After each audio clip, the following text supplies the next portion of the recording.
प्रणाम मित्रों। तो चलिए हम लोग सच्ची वीरता नामक निबंध को आगे पढ़ते हैं। यूरोप में जब पॉप का शोर बहुत बढ़ गया था तब उसका मुकाबला कोई भी बादशाह ना कर सकता था। पोप की आंखों के इशारे से यूरोप के बादशाह तख्त से उतार दिए जा सकते थे। पोप का सिक्का यूरोप के लोगों के दिलों में ऐसा बैठ गया था कि उसकी बात को लोग ब्रह्म वाक्य से भी बढ़कर समझते थे और पोप को ईश्वर का प्रतिनिधि मानते थे।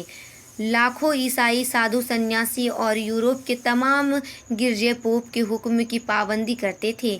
जिस तरह चूहे की जान बिल्ली के हाथ होती है, उसी तरह पोप ने यूरोप वासियों की जान अपने हाथ में कर ली थी।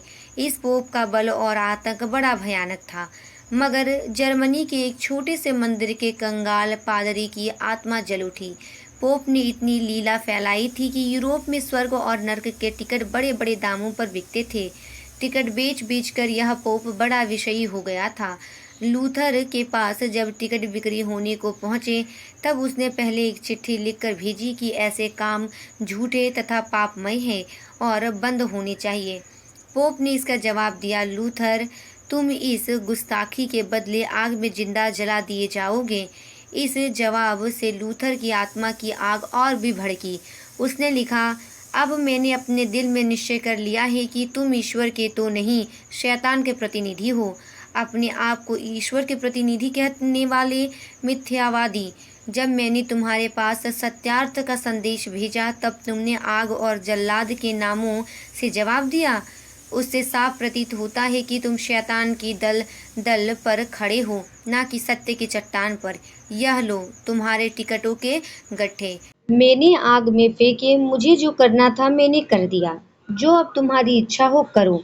मैं सत्य की चट्टान पर खड़ा हूँ। इस छोटे से सन्यासी ने वह तूफान यूरोप में पैदा कर दिया जिसकी एक लहर से पोप का सारा जंगी बेड़ा चकनाचूर हो गया। तूफान में एक तिनके की तरह वह ना मालूम कहाँ उड़ गया। महाराज रणजीत सिंह ने फौज से कहा, अटक के पार जाओ। अटक चढ़ी हुई थी और भयंकर लहरें उठी हुई थी। जब फौज ने कुछ उत्साह प्रकट न किया तो तब उस वीर को जरा जोश आया। महाराज ने अपना घोड़ा दरिया में डाल दिया। कहा जाता है कि अटक सूख गई और सब पार निकल गए। दुनिया में जंग के सब सामान जमा है। लाखों आदमी मरने मारने को जमा हो रहे हैं। गोलियां पानी की बूंद की तरह मूसलाधार बरस रही है। यह देखो, वीर को जोश आया। उसने कहा, आल्ट मतलब ठहरो। तमाम फौज निशब्द होकर सख्ते की हालत में खड़ी हो गई।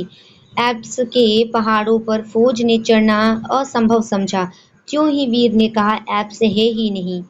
फौज को निश्चय हो गया कि एल्प्स नहीं है और सब लोग पार हो गए। एक भेड़ चराने वाली और सतोगुण में डूबी हुई युवती के दिल में जोश आते ही कुल फ्रांस एक भारी शिकस्त से बच गया। अपने आप को हर घड़ी और हर पल महान से भी महान बनाने का नाम वीरता है। वीरता के कारनामे तो एक गौण बात है। असल वीर तो इन कारनामों को अपनी दिनचर्या में लिखते भी नहीं। दरख्त तो जमीन से रस ग्रहण करने में लगा रहता है।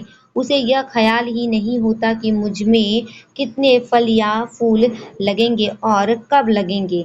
उसका काम तो अपने आप को सत्य में रखना है, सत्य को अपने अंदर कूट कूट कर भरना है और अंदर ही अंदर बढ़ाना है। उसे इस चिंता से क्या मतलब कि कौन मेरे फल खाएगा या मैंने कितने फल लोगों को दिए। वीरता का विकास नाना प्रकार से होता है। कभी तो उसका विकास लड़ने मरने में, खून बहाने में, तलवार तोप के सामने जान गंवाने में होता है। कभी प्रेम के मैदान में उनका झंडा खड़ा होता है। कभी साहित्य और संगीत में वीरता दिखती है। कभी जीवन के गूढ़ तत्व और सत्य की तलाश में बुद्ध जैसे राजा विरक्त ना होकर वीर हो जाते हैं। कभी किसी आदर्श पर और कभी किसी पर वीरता अपना फरहरा लहराती है। परंतु वीरता एक प्रकार का इल्हाम है।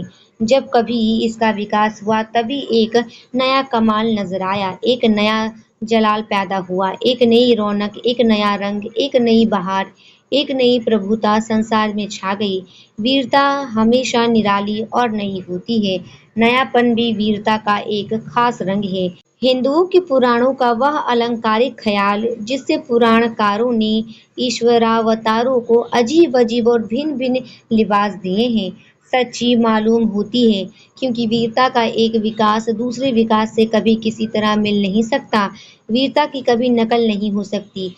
जैसे मन की प्रसन्नता कभी कोई उधार नहीं ले सकता, वीरता देश काल के अनुसार संसार में जब कभी प्रकट हुई तभी एक नया स्वरूप लेकर आई जिसके दर्शन करते ही सब लोग चकित हो गए। कुछ बनना पड़ा और वीरता के आगे सिर झुका दिया।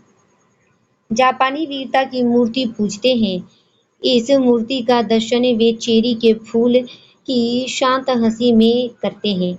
क्या ही सच्ची और कौशलमयी पूजा है। वीरता सदा जोर से भरा हुआ ही उपदेश नहीं करती। वीरता कभी-कभी हृदय की कोमलता का भी दर्शन कराती है। ऐसी कोमलता देखकर सारी प्रकृति कोमल हो जाती है। ऐसी सुंदरता देखकर लोग मोहित हो जाते हैं। जब कोमलता और सुंदरता के रूप में वह दर्शन देती है तब चेरी फूल से भी ज़्यादा नाजुक और मनोहर होती है। जिस शख्स ने यूरोप को क्रूसेड्स के लिए हिला दिया वह उन सबसे बड़ा वीर था जो लड़ाई में लड़े थे। इस पुरुष में वीरता ने आंसू और आहोजारियों का लिबास लिया। देखो एक छोटा सा मामूली आदमी यूरोप में जाकर रोता है कि हाय हमारे तीर्थ हमारे वास्ते खुले नहीं और लास्टीन के राजा यूरोप के यात्रियों को दिक करते हैं। इस आंसू भरी अपील को सुनकर सारा यूरोप उसके साथ रो उठा। यह आला दर्जे की वीरता है। नॉटिंगल के साये को बीमार लोग सब दवाइयों से उत्तम समझते थे। उनके दर्शनों ही से कितने ही बीमार अच्छे हो जाते थे। वह आला दर्जे का सच्चा परंद है जो बीमारों के सिरहाने खड़ा होकर दिन रात गरीबों की निष्काम सेवा करता है और गंदे जख्मों को जरूरत के वक्त से चूस कर साफ करता है। लोगों के दिलों पर ऐसे प्रेम का राज अटल है। यह वीरता पर्दानशीन हिंदुस्तानी औरत की तरह चाहे कभी दुनिया के सामने ना आवे, इतिहास के वर्कों के काले हरफों में ना आए, तो भी संसार ऐसी ही बल से जीता है। वीर पुरुष का दिल सबका दिल हो जाता है, उसका मन सबका मन हो जाता है, उसके ख्याल सबके ख्याल हो जाते हैं, सबके संकल्प उसके संकल्प हो जाते हैं, उसका बल सबका बल हो जाता है, वह सबका और सब उसके हो जाते हैं। वीरों के बनाने के कारखाने कायम नहीं हो सकते, वे तो देवदार के दरख्तों की तरह जीवन के अरण्य में खुद ब खुद पैदा होते हैं और बिना किसी के पानी दिए, बिना किसी के दूध पिलाए, बिना किसी के हाथ लगाए तैयार हो जाते हैं। दुनिया के मैदान में अचानक ही सामने आकर वे खड़े हो जाते हैं। उनका सारा जीवन भीतर ही भीतर होता है। बाहर तो जवाहरात की खानों की ऊपरी जमीन की तरह कुछ भी दृष्टि में नहीं आता। वीर की जिंदगी मुश्किल से कभी-कभी बाहर नजर आती है। उसका स्वभाव तो छिपे रहने का है। मैं एक छिपा हुआ रत्न था, मुझे मेरी देदीप्यमान किरणों ने प्रकट किया। वह लाल गुदड़ियों के भीतर छिपा रहता है। कंदराओं में, गारों में, छोटी-छोटी झोपड़ियों में बड़े-बड़े वीर महात्मा छिपे रहते हैं। पुस्तकों और अखबारों को पढ़ने से या विद्वानों के व्याख्यानों को सुनने से तो बस ड्राइंग हॉल के वीर पैदा होते हैं। उनकी वीरता अनजान लोगों से अपनी स्तुति सुनने तक खत्म हो जाती है। असली वीर तो दुनिया की बनावट और लिखावट के मखौलों के लिए नहीं जीते। वीरों के रक्त का मूल्य आपके बाजारों में नहीं लग सकता। अपने सम्मान का बलिदान कर मैं आत्म स्वातंत्र्य का आनंद भोगता हूँ।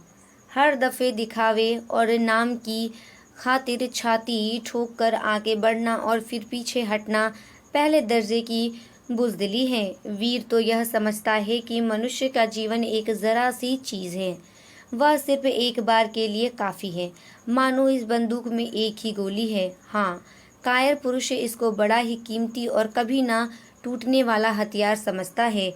हर घड़ी आगे बढ़कर और यह दिखाकर कि हम बड़े हैं, वे फिर पीछे इस गरज से हट जाते हैं कि उनका अनमोल जीवन किसी और अधिक काम के लिए बच जाए। बादल गरज गरज कर ऐसे ही चले जाते हैं, परंतु बरसने वाले बादल जरा देर में 12 इंच तक बरस जाते हैं। कायर पुरुष कहते हैं आगे बढ़े चलो, वीर कहते हैं पीछे हटे चलो। कायर कहते हैं उठाओ तलवार, वीर कहते हैं सिर आगे करो। वीर का जीवन प्रकृति ने फिजूल खो देने के लिए नहीं बनाया है।